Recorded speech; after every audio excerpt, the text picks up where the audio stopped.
जी viewers अस्सलाम वालेकुम, मैं हूं अली और इसी मास्टर में खुशामदीद। आज हम हाज़िर हैं एक नई वीडियो के साथ। तो आज हम बात करने वाले हैं हमारे ट्रांसफार्मर के ऊपर कि बेसिकली ट्रांसफार्मर होता क्या है, इसकी वर्किंग क्या है, इसके पार्ट्स नेम क्या है और ट्रांसफार्मर के अंदर कौन कौन से लॉसेस होते हैं और H we and L V connections क्या हैं और किस तरह इसके जॉइंट्स होते हैं। तो आज हम ट्रांसफार्मर के अंदर आर टू जेड जितनी भी डिटेल्स होती हैं वो सब डिस्कस करेंगे। तो वीडियो शुरू करते हैं। तो वीडियो शुरू करने से पहले आपसे रिक्वेस्ट है कि अगर आप हमारे चैनल पे नए हैं तो हमारे चैनल को सब्सक्राइब कर लें और बेल आइकन को प्रेस कर लें ताकि मज़ीद ऐसी आने वाली वीडियोस आप तक पहुंच सकें। तो सबसे पहले ट्रांसफार्मर का इस्तेमाल जब भी हम गली मोहल्लों के कूचों में कॉर्नर पे देखते हैं तो ट्रांसफार्मर लगा होता है। तो बेसिकली ट्रांसफार्मर लगा क्यों होता है, इसकी वजह क्या है, इसका रीज़न क्या है। तो इसके बगैर क्या हम सप्लाई को नहीं चला सकते। तो इसके लिए सबसे पहले आपको जानना ज़रूरी है कि जहाँ से हमारा सबस्टेशन होता है, जहाँ से हमारी सप्लाई आ रही होती है, वहाँ से हाई वोल्टेज आ रही होती है, हाई टेंशन लाइन आ रही होती हैं। उनके अंदर 11 केवी यानी कि 11,000 वोल्टेज तक यानी कि उसके अंदर ट्रैवल कर रहे होते हैं। तो इतने हाई वोल्टेज जब आप अपनी घर की अप्लाइंसेस के साथ अटैच करेंगे जो कि आप 220 वोल्ट्स के, तो वो सारे बूम करके सब उड़ जाएंगे, जल जाएंगे।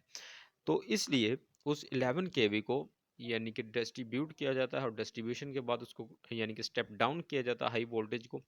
और जब स्टेप डाउन करके आपके जो अप्लाइंसेस होते हैं उनको रिक्वायर्ड होता है 220 वोल्ट्स। तो 220 वोल्ट्स पर ऑपरेट होते हैं। तो इसलिए ज़रूरी है कि ट्रांसफार्मर को लगाया जाए ताकि आपके जो वोल्टेज हैं उनको स्मूथ एंड सेफ बनाए। तो उसके बाद हम बात कर लेते हैं ट्रांसफार्मर की। तो ट्रांसफार्मर कैसे वर्किंग करता है, इसके पार्ट्स नेम क्या है, तो किस पार्ट्स का जो है वो कितना रोल है, क्या काम है, तो आज हम इसको डिटेल से डिस्कस करने वाले हैं। तो सबसे पहले हम बात कर लें ट्रांसफार्मर के सबसे मेन जो पार्ट है वो है उसका मेन टैंक। तो मेन टैंक क्या होता है, मेन टैंक बेसिकली एक लोहे का एक बॉक्स बना होता है जिसके अंदर हम कॉइल को डालते हैं। तो कॉइल्स क्या होती हैं, तो कॉइल्स हमारी जो है वो वाइंडिंग्स होती हैं जो हमारे स्टेप अप को स्टेप डाउन करती हैं, स्टेप डाउन को स्टेप अप करती हैं, यानी कि कम वोल्टेज को ज़्यादा करती हैं, ये ज़्यादा वोल्टेज को कम करती हैं। ये वाइंडिंग्स पे डिपेंड करता है। तो जब हमारा 11 केवी का लाइन जो है वो ट्रांसफार्मर के इन होता है, तो वो इन पे भी हमारी वाइंडिंग काम करती है, उसको करंट लेती हैं, उसको डिक्रीज़ करती हैं और उसमें से जो फ्लक्स जनरेट करती हैं उसमें से हमारा आउटपुट बनता है। तो ये मेन टैंक के ही अंदर होता है। तो मेन टैंक के अंदर डाला जाता है बहुत सारा ऑयल। तो ऑयल क्या करता है, तो जब हमारा वाइंडिंग और मेन टैंक के दरमियान कोई फासला बचेगा तो उसके दरमियान जो है वो एडी करंट पैदा होगा। एडी करंट क्या होता है, एडी करंट आपके जो वाइंडिंग के अंदर करंट बहता है यानी कि ओमिक लॉ, उसके मुखालिफ सिमत में एक जो है वो मैग्नेटिक फील्ड बनती है। जो मैग्नेटिक फील्ड आपके जो करंट के बहाव होता है उसके रास्ते में मज़ामत पैदा करती है और आपके ट्रांसफार्मर की एफिशिएंसी को जो है वो डाउन कर देती है। तो उससे बचने के लिए इसके अंदर सारा ही ऑयल भर दिया जाता है ताकि कोई भी जगह खाली ना रहे और हमारे ट्रांसफार्मर के अंदर जो है करंट ना पैदा हो, जिसकी वजह से हमारे ट्रांसफार्मर की जो वर्किंग है उस पर इफेक्ट आए। तो ऑयल के बाद सब बात कर लेते हैं हम जो इसकी बुशेस पे। तो बुशेस क्या होती हैं, बुशेस इसके मेन टर्मिनल्स होते हैं यानी कि इनपुट के और आउटपुट के। इनपुट के हमेशा डेल्टा में होते हैं इसलिए वो 3 होते हैं और आउटपुट के हमेशा स्टार कनेक्शंस होते हैं इंटरनल, क्योंकि उसमें से न्यूट्रल भी निकलती है तो इसलिए आउटपुट के 4 होते हैं। तो उसके बाद बात कर लेते हैं हमारे इसके ऊपर चंद एक सेफ्टीज़ लगी होती हैं। आपको पता है कि हर चीज़ की एक सेफ्टी है। आपको जब इसके अंदर जो ऑयल होता है, जब आपका ट्रांसफार्मर ओवरलोड होता है तो उसके अंदर जो ऑयल होता है वो खौलने लगता है, गर्म हो जाता है, हीट हो जाता है।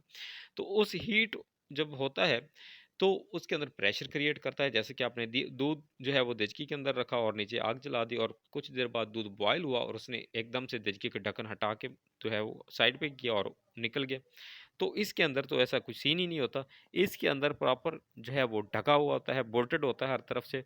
तो ऑयल किधर जाए, जब ऑयल बॉयल होता है, स्टीम्ड होता है, तो ऑयल किधर जाए।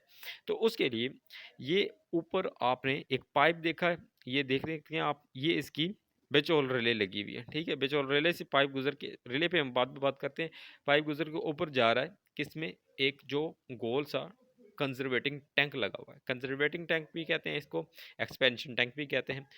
तो इसका क्या काम होता है कि इसके अंदर भी ऑयल भरा रहता है। तो इसके अंदर भी ऑयल क्यों भरा रहता है? तो इसके अंदर ऑयल इसलिए भरा रहता है, जब आपका ट्रांसफार्मर हीट होता है तो कुछ ऑयल आपका उड़ जाता है, या उड़ जाता है या गाढ़ा हो जाता है और बैठ जाता है नीचे। तो होता क्या है कि जब ऑयल बैठ जाता है तो ऑयल की कमी आ जाती है। जब कमी आ जाती है तो आपका जो ट्रांसफार्मर है वो अंदर से खाली ना हो जाए। जब खाली होगा तो एडी करंट पैदा होगा, एडी करंट पैदा होगा तो आपका जो है वो ट्रांसफार्मर की एफिशिएंसी वीक हो जाएगी। तो इस फॉल्ट से बचने के लिए जो हमारा ऊपर कंजर्वेटिंग टैंक लगा होता है उसके अंदर ऑयल भरा रहता है हमेशा। उसका मिनिमम या मैक्सिमम ऊपर आप देख सकते हैं लेवल लिखा हुआ है। तो उससे क्या होता है कि जब आपका लेवल डाउन होता है तब आपको वहाँ से पता चल जाता है, कि जब लेवल अप होता है तब भी आपको वहाँ से पता चल जाता है कि हमारे ट्रांसफार्मर के अंदर कितना ऑयल मौजूद है। अगर वो मिनिमम की तरफ आने लग गया तो उसके ऊपर एक ढक्कन लगा होता है, उसको खोलें और उसके अंदर और ऑयल डाल दें। तो होता क्या है कि जब और ऑयल डाल देंगे तो उसका लेवल पूरा हो जाएगा। तो इस तरह काम करता है। अब फर्ज करें कि इसके अंदर जो है वो हमने ऑयल पूरा कर दिए और हमारा ट्रांसफार्मर ओवर हीट हुआ है। ओवर हीट होने से क्या हुआ, हमारा तेल बॉयल हुआ है, और बॉयल होने से क्या हुआ, हमारा तेल ऊपर की तरफ निकला है। अब जब ऊपर की तरफ निकला है तो उसको रास्ता भी चाहिए। जब आपके कंजर्वेटिंग टैंक में भी रास्ता नहीं है और हर तरफ से हमारा ट्रांसफार्मर बंद है, तो वो क्या होगा कि वो जब ओवर हीट होगा तो उसके अंदर प्रेशर बनेगा, और प्रेशर बनने से क्या होगा कि हमारा जो ट्रांसफार्मर ब्लास्ट हो जाएगा। तो इस फॉल्ट से बचने के लिए ये जो इसके पीछे एक रिले लगाएगी, ये इसे कहते हैं बेचोल्स रिले। तो बेचोल्स रिले का बेसिकली मतलब मकसद क्या है कि हमारा जब भी ट्रांसफार्मर ओवर हीट होता है तो ऑयल इसका प्रेशर के साथ निकलता है, तो इसकी तरफ प्रेशर बनाना शुरू कर देता है हमारा एक्सपेंशन टैंक या कंजर्वेटिंग टैंक की तरफ। तो कंजर्वेटिंग टैंक में जब प्रेशर फुल हो जाता है तो जगह नहीं होती, तो प्रेशर जो है एक्स्ट्रा बनने लगता है। तो बिच और रिले के अंदर हमारा एक मरकरी स्विच लगा होता है। तो मरकरी स्विच क्या करता है, तो मरकरी स्विच से NO NC के दो कनेक्शन जा रहे होते हैं, यानी कि नॉर्मली ओपन और नॉर्मली क्लोज। जब उसके अंदर जो जब ऑयल का प्रेशर बनता है तो क्या होता है कि ये ओवर हीट होकर, यानी कि जो गर्म तेल है उसके अंदर जो मरकरी है उसका टेम्परेचर जो है वो बढ़ाना शुरू कर देता है, और जब बढ़ता है तो वो फैलता है, और जब फैलता है तो हमारे जो NC होता है वो NO हो जाता है, और जो NO पॉइंट होते हैं वो NC हो जाते हैं, यानी कि क्लोज हो जाते हैं। तो क्लोज होने से इसके अंदर से जो एक सप्लाई गुजर रही है वो आपके ACB की तरफ जा रही होती है, यानी कि जहाँ से हमारी 11K की सप्लाई इन हुई और ACB से में आउट हुई, और आउट होकर हमारे ट्रांसफार्मर के अंदर आई, और ट्रांसफार्मर से आगे हमारी जो है वो मेन जो हमारा पावर हाउस होता है उसके अंदर जाती है, और वहाँ से सारी डिस्ट्रीब्यूट होती है हमारी इंडस्ट्री के अंदर। अब जब प्रेशर बना और बेचोल ने फील किया और उस ट्रिगर को अपने को ऑन कर दिया जो मरकरी स्विच पे चलता था, तो उसने क्या किया कि यहाँ से जो है वो नॉर्मली ओपन जो पॉइंट्स थे वो क्लोज हुए, और क्लोज होने से क्या हुआ कि हमारी जो ACB है उसके अंदर जो एक इमरजेंसी का बटन लगा होता है उस पे जाके इंटरनली उसने उसको बंद करवा दिया, और क्रम से जो है वो सारी चीज़ें बंद हो गई। तो अगर ये ना होता तो हमारा ट्रांसफार्मर ब्लास्ट हो जाता और इससे काफ़ी सारा नुकसान होता। अगर फ़र्ज़ करें, अगर हमारा बेचोल रिले ही ख़राब हो गया, वो काम ही नहीं कर रहा, तो इसके लिए एक और चीज़ इन्होंने लगाई हुई है। वो आप दूसरी साइड पे देखें तो यहाँ पे एक्सप्लोजन वेंट लगा होता है। एक्सप्लोजन वेंट एक लंबा सा पाइप होता है, उसके आगे से मुड़ा हुआ होता है, और उसको आगे से एक कमज़ोर धातु से बंद किया होता है।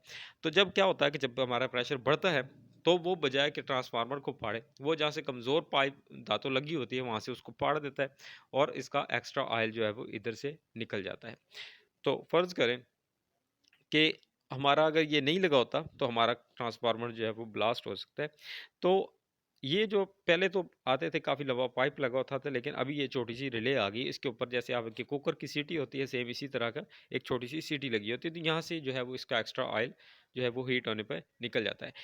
तो इस सारे सिस्टम में एक चीज़ और जो है वो बहुत इंपॉर्टेंट है कि जब आपका ऑयल अप एंड डाउन हो रहा है, यानी कि ऑयल कंजर्वेटर टैंक से ऊपर आ रहा है नीचे जा रहा है, तो इस दौरान इसके अंदर अगर ऑक्सीजन नहीं होगी तो जो है वो प्रॉपरली ये निज़ाम जो है नहीं चलेगा।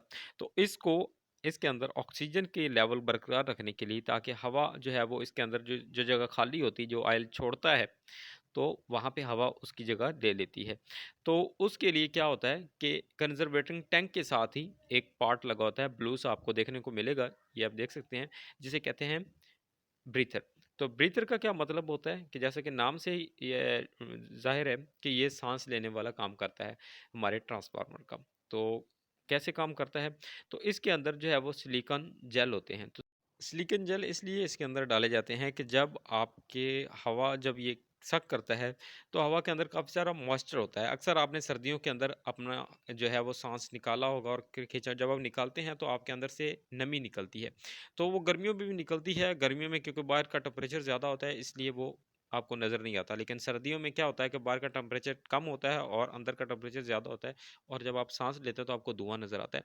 तो इसी तरह से बाहर के सिस्टम में, बाहर का एनवायरनमेंट में काफ़ी ज़्यादा नमी होती है, यानी कि तो उसको जज़्ब करने के लिए ये एक ब्रीथर का काम सरअंजाम देता है, और इसके अंदर जो ब्रीथर के माउथ के अंदर काफ़ी सारे सिलिकॉन जेल होते हैं, यानी कि वो बीड्स होते हैं सिलिकॉन जेल के, जो कि हवा के अंदर से जो मॉइस्चर है उसको जज़्ब कर लेते हैं, अपने अंदर सोख लेते हैं।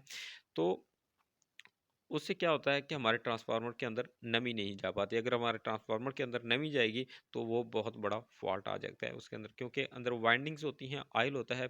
तो वो जो वाइंडिंग के साथ ऑयल और ये सारा मिक्स होके एक शॉर्ट सर्किट या ब्लास्ट का जो है वो ज़रिया बन सकता है। तो इसलिए इसके अंदर सिलिकॉन जेल लगाए जाते हैं। उसके बाद बात करते हैं कि इसके जो अक्सर आपने देखा होगा ट्रांसफार्मर अक्सर रोडों पे लगे होते हैं, तो उसके अंदर एक छोटा सा और फिल्टर नीचे की तरफ लगा होता है, ऑयल फिल्टर। तो उसके अंदर क्या होता है कि जब आपका धूल मिट्टी जब जाएगा उसके अंदर तो वो सिलिकॉन जेल चौक हो जाएगा, बंद हो जाएगा। तो इसलिए इसके अंदर ऑयल फिल्टर लगाया जाता है ताकि कोई भी अगर नमी इस तरह की डस्ट पार्टिकल हो वो उसके अंदर रुक जाए, और नमी जो है वो सिलिकॉन जेल जज्ब कर ले, और हमारे कंजर्वेटिंग टैंक के अंदर जो है वो प्योर ऑक्सीजन जाए। तो इसके साथ आपने ट्रांसफार्मर के ऊपर एक गेज नुमा एक घड़ी सी लगी हुई देखी होगी, गेज लगी हुई देखी। वो क्या होता है कि वो आपको ट्रांसफार्मर के इंटरनल का जो टेम्परेचर है वो बता रहा होता है कि आपके ट्रांसफार्मर का टेम्परेचर जो है वो किस लेवल तक पहुंच चुका है, या वो डेंजर जोन में है या वो नॉर्मल कंडीशन में है। तो उसी के साथ एक और आपने टैब देखा होगा जो इसके साइडों पे कट से लगे होते हैं। तो उसका क्या मतलब होता है, वो आपके वोल्टेज जो है वो एडजस्ट करने के लिए होता है, यानी कि हाई वोल्टेज को डाउन करने के लिए और डाउन वोल्टेज को हाई करने के लिए। यानी कि अगर आपके 250 वोल्टेज आ रहे हैं और आपको रिक्वायर्ड है 220, तो आप वहाँ से उसको सेट कर सकते हैं, या आपके आ रहे हैं वोल्टेज 220 और आपको चाहिए 250, तो आप वहाँ से उसको जो है वो सेट कर सकते हैं। तो उसके बाद ये थी बेसिक्स जो इन्फॉर्मेशन हमारे ट्रांसफार्मर की। तो उसके बाद बात कर लेते हैं हमारे जो है वो जो इसका ऑयल हमने ड्रेन करना होता है। तो ऑयल ड्रेन करने के लिए हम क्या करेंगे, हम ट्रांसफार्मर को उल्टा तो नहीं कर सकते, इसलिए इसके साइड पे नीचे की तरफ एक जो है वाल्व लगा होता है। तो उसको वाल्व को खोलेंगे, ये सारा ऑयल जो है वो निकाल के बाहर मारेगा। तो ये थी हमारे ट्रांसफार्मर की बेसिक्स इन्फॉर्मेशन। आगे हम चलते हैं कि इसके अंदर जो कौन से लॉसेस होते हैं, कौन से जो है वो करंट के लॉसेस होते हैं जिनकी वजह से हमारी बिल की कंजप्शन जो है वो बढ़ जाती है। तो यहाँ पे चंद एक जो है वो ट्रांसफार्मर के लॉसेस के बारे में मैं आपको चीज़ें बताता चलूँ। तो सबसे पहले जो ट्रांसफार्मर के अंदर लॉसेस होते हैं उनमें से एक है कॉपर या ओमिक लॉसेस। उसके बाद है आयरन लॉसेस। उसके बाद है स्ट्रे लॉसेस। और उसके बाद है डाइलेक्ट्रिक लॉसेस। तो ये थे बेसिकली इसके 4 लॉसेस। और उसके बाद जो सबसे जो है वो अहम चीज़ है वो इसके अंदर है आयरन लॉसेस। तो आयरन लॉसेस के अंदर आगे फिर इसके 2 लॉसेस हैं। एक है इसमें हिस्टैरिसीस लॉसेस, उसके बाद है एडी करंट लॉसेस। तो बेसिकली सबसे जो इम्पोर्टेंट है वो है इसका कोर लॉसेस। तो कोर लॉसेस क्या है, तो कोर लॉसेस तब होता है जब आपका जो है वो ट्रांसफार्मर इसके अंदर जो कोर होती है वो अगर अच्छे लोहे की नहीं बनी हुई। तो सबसे बेहतर धातु है वो है हमारा चांदी है जिसे कहते हैं। तो चांदी क्योंकि बहुत महंगा है इसलिए वो यूज़ नहीं किया जाता। तो इसलिए जो है वो हमारा इसके अंदर लोहा इस्तेमाल किया जाता है, नरम लोहा। तो बेसिकली जो सबसे ज़्यादा मजबूत चीज़ होती है कोर के लिए वो है सिलिकॉन स्टील। तो सिलिकॉन स्टील जो है वो उसके अंदर जो है वो और आयरन जो कोर है उसके अंदर लॉसेस बहुत कम होते हैं। उसके बाद है हिस्टैरिसीस लॉसेस। तो हिस्टैरिसीस लॉसेस क्या होते हैं, तो आपने जैसे 3 फेज़ की या अपना अल्टरनेट करंट की फ्रीक्वेंसी देखी होगी, एक टाइम में अप जाती है और एक टाइम में डाउन जाती है। तो इसी तरह एक टाइम में मैग्नेटिक जो फील्ड है वो होती है और एक टाइम में नहीं होती। तो मैग्नेटिक जो फील्ड होती है तो उस वक्त हमारी जो कोर होती है उसके अंदर जो है वो एक रेजिस्टिव करंट पैदा होता है जिसको हम एजिस्टिव लोड कहते हैं। तो वो बेसिकली क्या करता है कि वो करंट के रास्ते में मज़ामत पैदा करता है।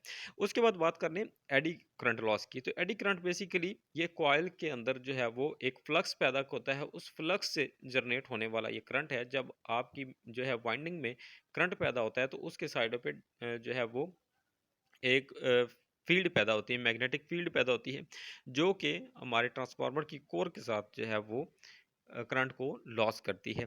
तो ज़ाहिर सी बात है, जब आपकी पावर जो है कोई भी पावर है जब वो चलती है तार के अंदर, तो इसके अंदर एक मैग्नेटिक फील्ड पैदा होती है। तो उसके रोकने के लिए जो मज़ामती फील्ड पैदा होती है उसे हम एडी करंट कहते हैं, जो आपके ट्रांसफार्मर की एफिशिएंसी को कम कर देता है। उसके बाद कॉपर या ओहमिक जो है वो लॉस क्या है, तो कॉपर और ओहमिक लॉस जैसा कि आपको पता है कि जैसे एक कॉपर की वायर है, उसके अंदर आपने सप्लाई छोड़ी है, सप्लाई आपने आगे से बंद की हुई, कोई चीज़ नहीं भी लगाई हुई, लेकिन फिर भी हमारे जो है वो वोल्टेज जो है वो रेजिस्टेंस पैदा कर रहे हैं लोड के अंदर, तार के अंदर, तो हमारी बिजली जो है वो ज़ाया हो रही है। तो इसे कहते हैं हमारे कॉपर या ओहमिक लॉस। तो उसके बाद बात कर लें स्ट्रे लॉसेस। तो स्ट्रे लॉसेस क्या होते हैं?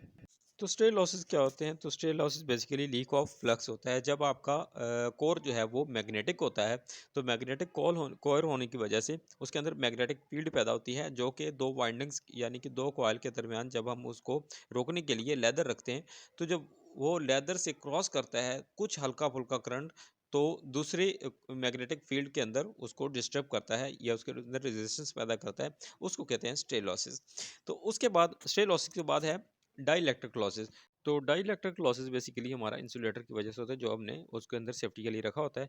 इंसुलेटर के जो है वो कुछ करंट उसकी वजह से ज़ाया हो जाता है।